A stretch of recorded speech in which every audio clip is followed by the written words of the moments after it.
Berarti kan kalau ada praktisi yang orang yang pakai logo JRA tidak bisa nangani santet, tolong dilepas kaosnya, diganti kaos playgroup.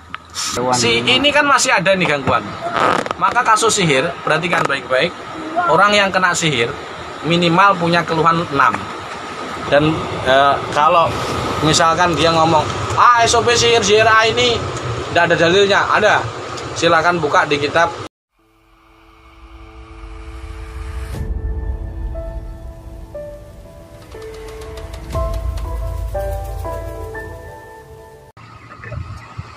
Senang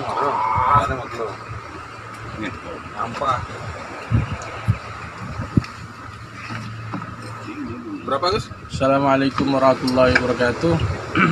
Qala ta'ala fi kitabil karim wa wasdaqul qailin wa nahnu ala dzalika minasyahidin wal qima fi yaminika talqaf ma sana'u innama sana'u kaidu sakhir wa la yuflihu sakhiru haitsu ata. Amma ba'd.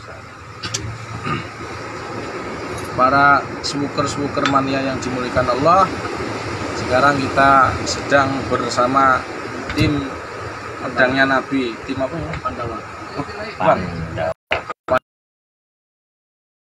Merangas Daya. Tim Pandawa 5, Karangasem, Bali. Baik, di sini ada modeling ya. Modeling akan bahas SOP sihir dan sejarahnya. Jadi kita SOP sihir JRA ini awal-awalnya adalah kita menangani kasus sihir dengan standar ruqyah biasa aja. Kalau orang kena sihir di ruqyah biasa. Setelah itu ternyata ketika ruqyah massal sadar, pulang kumat lagi dan lain sebagainya. Kemudian kita belajar lagi tentang cara penanganan sihir dan kisah Rasulullah SAW terkena sihir. Salah satunya adalah di kitabnya Syekh Imam Mutawalli Asy'arawi radhiyallahu anhu rahimahullah taala, di kitab Ilajus Sihr wal Hasad wal Jin. Jadi cara menyembuhkan orang yang kena gangguan sihir, ain dan hasud. Di situ disebutkan riwayat yang begitu panjang sekar Labib bin Asam ketika Rasulullah SAW terkena sihir dari Labib bin Asam. Sihir ini adalah a'radul basyariyah, yaitu sakitnya manusia. Jadi manusia kalau terkena sihir itu maklum gitu loh. Jadi bukan hal-hal, siapa saja berpotensi terkena sihir. Bahkan peruqyah manapun berpotensi terkena sihir. Yang paling banyak, cuman kalau orang bukan selain peruqyah biasanya terkena sihir-sihir dari dukun. Tapi kalau peruqyah itu biasanya terkena sihir yang mematikan, yaitu sihir janda. Sihir janda ini sihir mematikan nomor 1 dalam dunia persubuhan. Mematikan ibu negara. Kenapa nak? Ganti aja yang rekam. Biar di situ. Anaknya nyebek ini. Minta ibu baru. Kelas janda. Baik, perhatikan di sini ada dukun, kahin, sahir. Kalau arofan beda ya. Arofannya hanya meramal saja dengan perbintangan-perbintangan. Dia tidak mengirimkan khodamnya untuk nyakiti orang. Beda dengan kahin, awis sahir, penyihir atau kahin. Baik, jadi ketika kita baca riwayat komplit tentang riwayat Nabi, saya mendapatkan satu ilmu dan tidak melenceng dari Al-Quran dan As-Sunnah, bahwa ketika ini orang ini para penyihir, misalkan ya, sihir itu punya khodam. Nah, tukang sihir itu khodamnya macam-macam, ada 3. Pertama, dia punya di khodamnya di tubuhnya. Nah, biasanya sembunyi di tulang ekor. Yang kedua, dia punya khodam tapi di pusaka, di kol buntet dan lain sebagainya, atau disembunyikan di pusaka yang lain. Dan pusaka ini nyun sewu bukan pusaka budaya, tapi yang ada meteorit dan lain sebagainya, meteor dan lain sebagainya, unsur itu enggak. Tapi adalah pusaka-pusaka perdukunan. Yang ketiga adalah dia tidak punya pusaka, dia di tubuhnya tidak ada jin, tidak ada khodam, tapi dia hafal mantranya.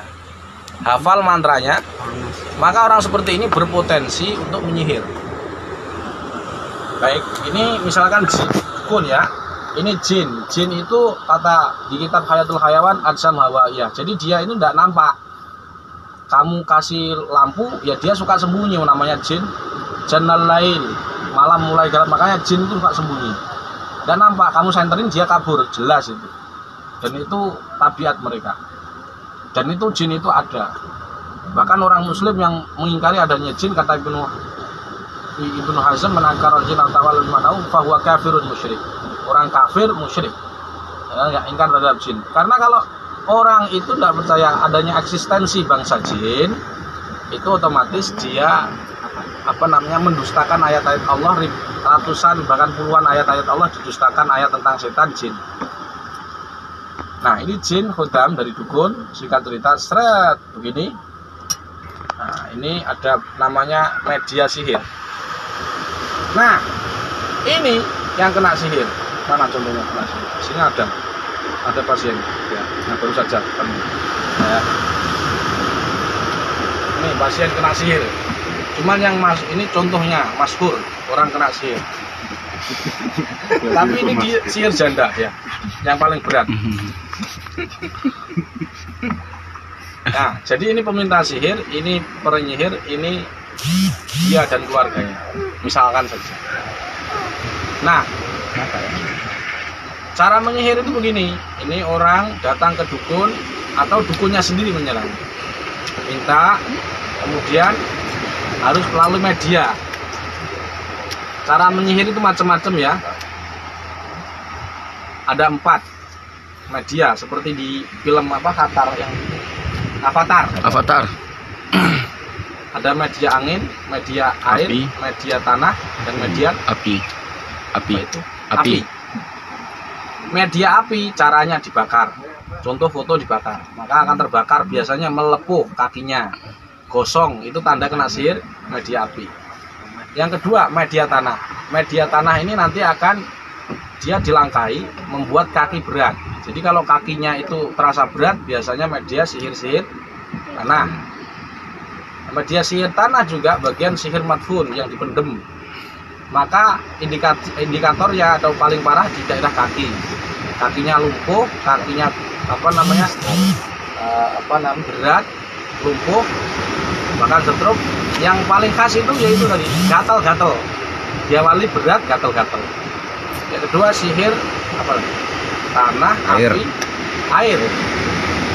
Nah, media air ini adalah media yang langsung masyrab, diminum.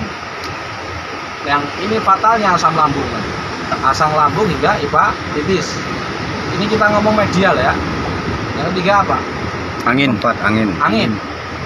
Kalau angin ini biasanya adalah kas keringat, contoh sisir, baju, compact disc dalam bentuk yang lain.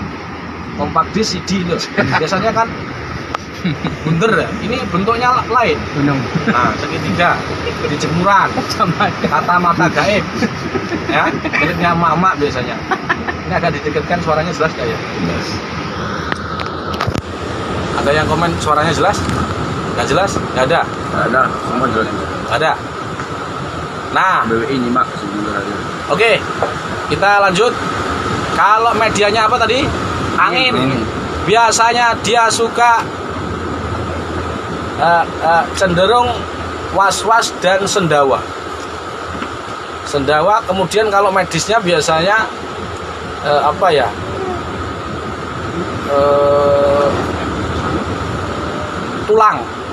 tulangnya bermasalah, nyeri. Nanti cara mengobatinya harus macam-macam. Kalau di air harus ditetok herbal dengan air, lambungnya kena. Kalau dibakar, medianya harus sesuatu yang dingin, herbal yang dingin. Oke, singkat cerita beginilah cara nyihir. Ini jin, ini pukul sihir, ya, dibacakan mantra, Simsalabim jadi apa? Prok prok prok. Masuk. Sret. Masuk Pak Iko. Kemudian sama ini keluarganya dilangkai. Sret. Kalau sihirnya media tanah. Media ini contoh satu, kan medianya 4 nih. Ini yang salah satu contoh ya. Media yang ditebar, maksus ditebar. Nah ini dia akan, misalkan tanah kuburan,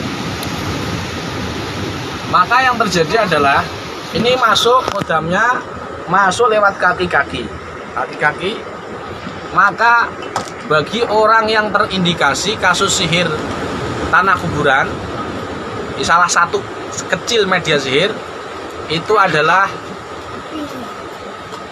kakinya berat, gatal-gatal daerah kaki. Awalnya 1 tahun, sementara setelah itu terus kemudian kepala pusing. Sihir ini naik ke atas sampai tulang ekor. Wah, akhirnya tulang ekornya panas. Setelah panas, tidak ada yang doain, tidak ada yang ngobatin, didiamkan saja, punggungnya panas. Nah, jinnya sudah masuk ke daerah sini. Kemudian ke daerah kepala. Sihirnya masuk daerah kepala, kepalanya pusing. Maka kalau media sihir ini dilempar ke toko, maka tokonya adalah terlihat tutup padahal buka. Satu. Yang kedua, kalau sekolahan, makanya seperti itu, kelihatannya pendaftarannya sudah ditutup padahal masih buka. Kalau dia di toko lagi, salah satunya adalah orang yang mau transaksi gagal, sudah janjian hari H alian gagal. Siapa yang menggagalkan? Nah, berarti kan di sini kodam sihir ini ada namanya ketua, adanya komandan, intelijen, jasus. Ini bertugas di dalam toko ini. Kalau sihirnya di toko ya, tanah kuburan, tapi tidak untuk nyakiti, tapi untuk taktil amal, untuk menggagalkan transaksi. Ya, ini kalau ada tokonya bapak ini misalkan, ini ada pembeli, maka si jin ini akan membuat bisikan. Jangan beli, mahal, mahal, jangan lebih dipaparkan, mahal, kualitas buruk, bisikin terus, akhirnya gagal. Yang sini ada orang lain lewat rumahnya terlihat tutup. Pertanyaannya, siapa yang nutupi? Siapa yang nutupi? Kodam jin ini, jasus ini. Dia sahoru ayunan nas, menutup mata. Namanya sihir itu kan kata Mbah Fadol Sonori, muridnya Mbah Hasyim Asy'ari, sorfu syai' ila ghairi haqiqati. Yang tadinya buka terlihat tutup, yang tadinya hitam ya seperti ini. Nah, misalkan lo ya, misalkan tapi ini dia akan ini aslinya putih. Loh, enggak, Kenyataan. aslinya hitam. Apa hitam tapi terlihat hitam. Gosong. Asli berarti bukan kena sihir. Ya. Kalau ini istrinya misalkan melihat dia tampan padahal dia aslinya hitam, maka bisa jadi istrinya itu dulu ketika nikah dipelet sihir. Misalkan. Ini namanya sihir itu yang memalingkan dari satu yang apa namanya? Satu kenyataan. Udah hoax. Nah, sekarang bagaimana cara penanganannya? Ini misalkan kena sihir ya, thread. Yang ingin saya sampaikan adalah orang kalau mau sembuh kasus sihir harus tidak boleh merasa kena sihir. Nah, itu satu. Kalau orang berpikir saya kena sihir, saya kena jin, saya ini, nggak akan sembuh. Nggak akan sembuh meskipun betulan terkena sihir. Makanya harus dia tidak boleh merasa. Jadi akan terjadi di alam bawah sadarnya blok kesembuhan untuk dia sendiri. Jadi harus merasa tidak terkena sihir. Yang kedua, memaafkan. Karena para orang yang terkena sihir ini hakikatnya dia menyimpan perasaan dendam, marah. Memaafkan siapapun, baik orang yang bersalah dia maupun belum bersalah kepada dia, dia sudah memaafkan. Bayangkan, itu perintah Allah, fa'fu wasfahu. Kamu memaafkan, wasfah, membuka lembaran baru. Membuka lembaran baru itu tidak ingat. Jadi misalkan sampean pernah, dia ini istrinya tuh mantannya istrinya sampean, maka kamu nggak boleh ingat-ingat, loh ini dulu ngerebut istri saya, ini aslinya istri saya, cuma direbut dia. Kalau kamu sudah memaafkan berarti Semoga. jelas. Waswah, buka lembaran baru, tidak ingat lagi. Kalau ingat berarti belum memaafkan. Nah, itu. Nah, orang kena sihir ini kalau dia memaafkan dia, insya Allah ikatan bukhul sihirnya walaupun ada ikatan ini belum temukan akan terlepas. Yang ketiga, temukan bukhul sihirnya. Jadi begini, ada yang ingin saya sampaikan terkait sihir. Sebelum penanganan kita lanjutkan, pertama yaitu orang kena sihir tidak cukup didoain. Satu, orang kena sihir tidak cukup hanya diruqyah. Kalau sekedar diruqyah kesurupan muntah-muntah saja. Apalagi didoakan sampai bayar ratusan juta. Aminkan doa saya. Kun fayakun 7 juta. 7 juta. Lepas pocong di Pasuruan adalah pokoknya rahasia. 5.550.000. Padahal nanti akan saya terangkan lepas pocong 3 detik. Gratis. Pertanyaannya, sampean suka yang bayar atau yang gratis? Gratis. Nah, ini ada di NU ini. Cuman ada di NU yang gratis. Karena kebanyakan orang NU gak gablek duit. Baik. Jadi Bu, towernya harus ditemukan. Towernya ditemukan, cara menemukan towernya sebagaimana kita sering terapkan hanya menggunakan air aspahan. Sesudah ini ketemu, jadi ini kan jinnya nempel di, misalkan Pak ini ya, kamu hush, buang, dia kembali pulang. Nah, deket towernya lagi, ini deket towernya, nggak akan sembuh-sembuh. Uang sudah ditemukan bukulnya saja, diruqyah saja, kalau masih ada sampahnya dalam tubuh, marah misalkan, nggak sembuh-sembuh kok, apalagi ditemukan towernya. Walaupun sudah 10 juta, ini nggak sembuh. Jadi ketika Rasulullah SAW kena sihir Labib bin Asam, media sihirnya itu di sumur, bekas sisir, itu dihancurkan sumurnya. Itu maknanya bahwa menghancurkan bukhul-bukhul sihir ini bagian dari sunnah Rasulullah SAW. Tidak cukup yang kun fayakun, tidak sunnah itu. Mana ada ajarannya? Tidak ada. Itu salaman namanya. Apalagi sampai bayarnya ini ya kan. Lah, pelatihan jera kok bayar. Nah, begini, kalian ini minum ada logonya di situ Aqua. Kalau pengen gratis tuh minum di sana. Gratis itu dia. Kalau mau gratis ini minum gratis. Nah, di sana. Kalau bermerek. Kalau sudah dimasukkan ke botol diberi nama Aqua, yang bayar. Jadi bukan menjual ayat kita. Kasih buah lagi. Terus dapat buku. Kalau kamu nggak pengen bayar, bawa daun pisang ke tempat pelatihan, ya, nulis sendiri di sana. Baik, setelah bukulnya diselesaikan, ini kodamnya ini nyun sewu, mohon maaf, kodamnya ini masih nempel di rumah-rumah, lalu dibuang. Setelah dibuang, yang keempat, makanya nangani sihirin harus jeli. Saya perhatikan anggota JRA dimanapun berada, para suhu kurmania yang dimuliakan Ipin Upin. Orang yang pakai logo JRA, mana contohnya? Nah, seperti ini. Ada shotnya. Ada logo JRA enggak? Ada. Ada ya? Jamiyah Ruqyah Suwada. Berarti kan kalau ada praktisi yang orang yang pakai logo JRA tidak bisa nangani santet, tolong dilepas kaosnya, diganti kaos playgroup. Ada pertanyaan nih Gus. Apa? Bisakah diselesaikan tanpa menemukan buhulnya? Saya kesulitan menemukannya. Agus Royo.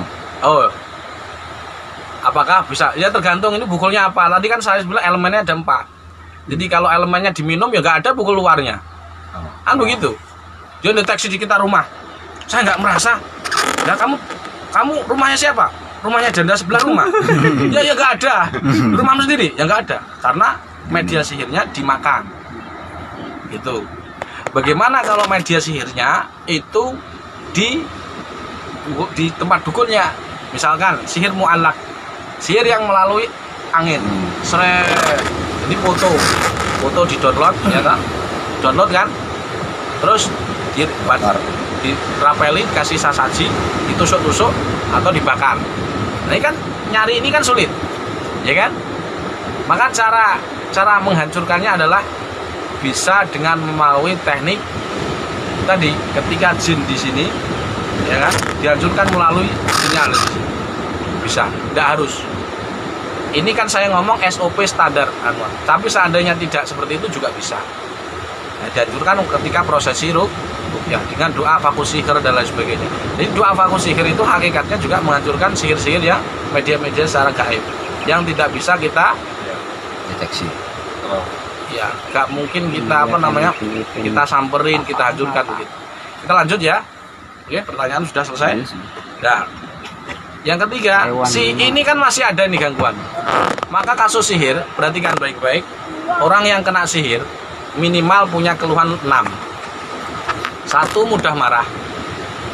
2, was-was. Nah, perhatikan, dicatat bukunya, pulpennya, laptopnya dinyalakan semua. Apa itu tadi? Suka marah tiba-tiba. Ya, istrimu suka marah. Misalkan Istriku baik. kenapa marah? Ini izin nikah lagi tiap hari. Ini marah terus, belum tentu sihir. Memang belum ikhlas. Makanya sering disampaikan minta maaf itu lebih mudah daripada minta izin. Saya kira memaafkan. Bukan, saya ulangi, dicatat ya. Minta maaf itu lebih mudah daripada minta izin. Silahkan praktek. Silahkan praktek di rumah ya, sendiri-sendiri. Yang kedua, was-was. Yang ketiga, sering lupa rakaat sholat. Yang keempat, kepalanya pusing, punggungnya berat, tulang ekornya sakit. Nah, contoh yang megang kamera itu bagian dari sihir atau kesempelan? Jawabannya Ketempelan. Kenapa? Dia ini punya potensi perutnya ini kita sebut dengan bahasa jin collection.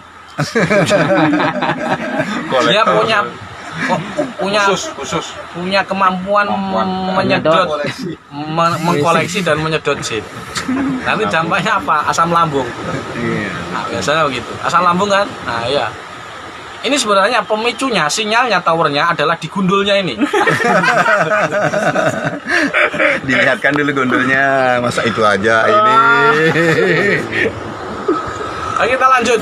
Jadi setelah orang ini kita rukyah nggak cukup. Setelah kita rukyah, orang ini kita suwuk dengan ayat persuwuan tentunya, minimal tahlilan, ayat tahlilan itu bisa untuknya keluar, baru dia setelah rukyah mandiri sampai 11-12 hari. Pertanyaannya, kenapa sih kok sampai 11 hari? Karena begini, orang itu kalau ngerukyah diri sendiri masih belum yakin.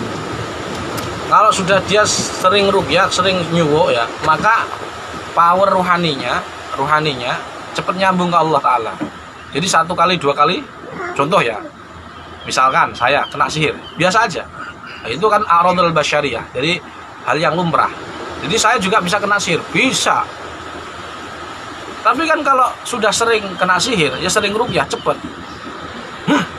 Lah, rukyah mandiri selesai 1 hari. Tapi kalau baru pelatihan, makanya saya suruh sampai 11 hingga 12 hari. Karena dia baca ayatnya belum yakin. Jangankan yakin, baca aja udah hafal. Jangankan hafal, artinya nggak paham. Apa ini? Malah buka keliru. Mau rukyah mandiri yang dibaca malah ayat tentang menyapai anak. Ya nggak sembuh-sembuh. Setelah selesai, baru kemudian dia mandi di atas tanah. Pertanyaannya, kenapa kok sering mandi di atas? Maaf, bagaimana cara rukyah mandirinya? Cara rukyah mandiri posisi berdiri ini sebenarnya bukan teori magnetisme. Dia ini posisi berdiri ini karena istilah dari kita, karena orang ini kalau dia posisi duduk dengan berdiri beda. Kalau berdiri itu cenderung jin itu sembunyi sulit, karena dia tidak punya daya gravitasi. Sebagaimana Habib Lutfi sampaikan, jin tidak punya gravitasi. Maka ketika posisi berdiri itu tumbang dia, jin sekuat apapun tumbang. Tapi kalau duduk dia bisa sembunyi. Nah gitu. Nah pertanyaan kenapa digrounding di bumi? Lah kita nggak punya dari gravitasi, makanya kalau disedot pakai air, niat melunturkan ke daerah, terutama sihir yang di kaki ya. Makanya kemarin ada orang dari Bondowoso terindikasi sihir, tapi nggak ada reaksi muntah. Saya ulangi, kena sihir tapi tidak ada reaksi takoyuk muntah. Pertanyaannya kok bisa orang kena gangguan sihir kok nggak muntah? Jawabannya adalah karena kalau orang takoyuk muntah dan dia ada gangguan gaib, itu maknanya gangguannya di daerah lambung ke atas. Lambung, usus, pankreas, jantung, otak kecil, punggung, dan lain sebagainya. Karena reaksinya muntah. Kalau muntah lendir biasanya di sini pencernaan. Tapi kalau sihirnya sudah masuk kaki, itu dia tidak bisa muntah. Nah solusinya gimana? Kalau kaki di grounding, diguyuri air. Nah setelah itu 3 hari insya Allah Allah berkenan menyembuhkan. Jadi singkat cerita hikmahnya adalah sesuai SOP. Jadi kalau panjenengan ingin lain kali panjenengan yang mungkin nyimak video ini dan bukan praktisi AA, silakan panjenengan komen saja. Insya Allah praktisi JRA terutama tim Pandawa ini siap membantu panjenengan dan gratis. Jika ada praktisi JRA yang mentarif ya buka kaos Ganti kaos baru. jika ada yang bertarif silahkan komen saja, insya Allah kita akan tindak tegas ya. Nah akan dikeluarkan ya. Kalau sudah dikeluarkan monggo silakan buat rukyah sendiri ya, kita mempersilahkan, saya ridho. Bahkan kalau untuk cari makan silahkan, saya ikhlas, mudah-mudahan berkah, tidak masalah. Jadi kalau sudah dikeluarkan JRA, kemudian buat komunitas sendiri, komunitas rukyah janda misalkan apa monggo, ikhlas kita. Jadi tidak ada larangan, jadi jangan salah paham saya melarang orang untuk berguru kepada siapapun, tidak bisa. Isa Yasin Al-Fadani murid gurunya 700. Di saya seperti itu. Dan kata Imam Nawawi dalam kitab At-Tibyan fi Hamalatil Quran, beliau menyampaikan jika ada guru yang melarang muridnya berguru kepada orang lain, maka dipastikan dia tujuannya tidak kepada Allah Subhanahu wa taala. Waliyadzubillah. Makanya dari situ sampean yang sudah misalkan di JRA kemudian kurang ikhlas dengan ilmunya, silahkan mendirikan sendiri, tidak apa-apa, atau membuat komunitas rambut gondrong Nusantara misalkan, tidak apa-apa salah. Yang jelas jangan menggunakan kata JRA gitu aja. Satu pertanyaan terakhir katanya Gus. Apa? Jika dukunnya masuk ke jasad tetangga yang memang dia sering berinteraksi dengan jin dan lain sebagainya, terus memasukinya dan menyatakan tidak terima Gus, cara menangani dukun tersebut bagaimana Gus, dan agar kita tidak down? Tidak ada ceritanya dukun itu puas terima, wong dia nyantet orang dibayar mesti gak terima, satu kata kuncinya. Jadi mesti tidak terima, bahkan jinnya pun itu tidak. Jadi kalau dia masuk jasad ya ditangani biasa aja. Artinya jin ini, dukun ini lemah lah. Jadi kalau ada sukma dukun masuk ke jasad manusia, maknanya dia ini sebenarnya sudah lemah. Sudah lemah. Jin yang sakti itu tidak bisa seperti itu, ketarik ke sana terus itu paling dia sakit. Tapi jangan dipelek. Jadi tangani apa adanya, minta pertolongan kepada Allah Subhanahu wa taala. Istilahnya biasanya kalau saya ditarik aja lah. Sukmanya ada 2 ya. Tapi dia ada yang tahu hakikat sukma, wa yasalunaka kanir ruh qulir ruhu min amri rabbi wa ma utitu minal ilmi illa qalil. Jadi kalau kita berdebat masalah roh ini percuma gitu loh. Toh kita diberikan pengetahuan segini, tidak ada yang tahu semua. Ini tahu sukmanya mau kemana? Ke warung janda atau kan nggak tahu kita. Jadi hanya perdebatan saja. Toh Allah Subhanahu wa taala sudah menas. Kita hanya diberi tentang ilmu tentang roh hanya sedikit. Qulir ruhu min amri rabbi, itu hanya urusan Allah. Jadi intinya kalau ada jasad dukun yang masuk tidak terima, yaitu 1 maklum. Tidak ada ceritanya dukun yang terima. 2 ditangani seperti biasa aja. Ketiga, bisa jadi itu khodam yang ngaku dukun atau abreaksi. Nanti kan sudah saya contohkan apa bedanya abreaksi dan kesurupan, sudah jelas. Kalau abreaksi nggak ada yang lendir-lendirnya kelenduk, nggak ada. Terasa panas dah. Biasa aja. Suaranya juga kalau kondisi trennya kan namanya iya saya kayaknya ya itu. Kalau anu nggak geram. Jadi kalau kondisi abreaksi ya memang ada yang frontal ya, tetapi minimal ada lendir-lendirnya ini lah. Ini ciri khas orang asli kena sihir, bukan abreaksi. Itu aja. Kita siarkan langsung dari Bali, Karangasem, Bali, Bilas Raya Sores bersama tim Pandawa. Karangasem. Saya akan beri waktu kenalan. Setelah itu kita tutup. Ya, kenalan satu-satu. Siapa namanya? Oh ya. Nah untuk ini ya kenalan, mengenalkan Nama Afgani. Karangasem. Ya. Gus kenalan Gus. Gus Gondrong Karangasem. Ainuddin. Gal Zaitem Karangasem. Sahila. Sebutan lah nama aslinya. Syahriadi. Farhan Gondrong. Mantan Praktisi baru. Mantan Supriyadi. Nah, ini.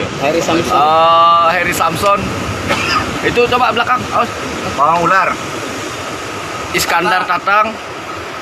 Terus terakhir ini praktisi baru juga, siapa namanya? Idris Banser. Idris Hardi. Orang di belakang kena sihir api. Kena sering di belakangnya. Kalau saya Khairul Anam, Zulfikar sendiri. Gus, ini anaknya. Demikian sudah kamu sebentar. Belum. Demikian sedikit penjelasan dan kalau misalkan dia ngomong SOP sihir ini tidak ada dalilnya, ada. Silakan buka di kitab Syekh Mutawalli Asy'arawi dalam kitab Ilajus Sihr wal Aid wal Hasad wal Aid. Ilajus Sihr wal Hasad wal Jad. Di sana ada lengkap kisah ketika Rasulullah kena sihir dari Labib bin Al-Asad. Semoga bermanfaat dan semoga yang sakit disembuhkan Allah. Amin. Yang belum dapat jodoh mudah-mudahan beri jodoh. Yang cuma satu istri istiqomah. Amin.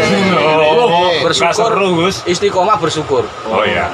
Insya Allah ditambah oleh Allah. Amin.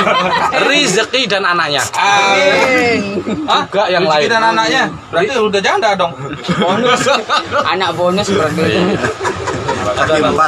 Nah ini logo santrinya. Santri kalah rupo. Menang Dungo. Kalah duit. Menang wirid. Kalah kabeh. Mondok Assalamualaikum warahmatullahi wabarakatuh. Waalaikumsalam warahmatullahi wabarakatuh.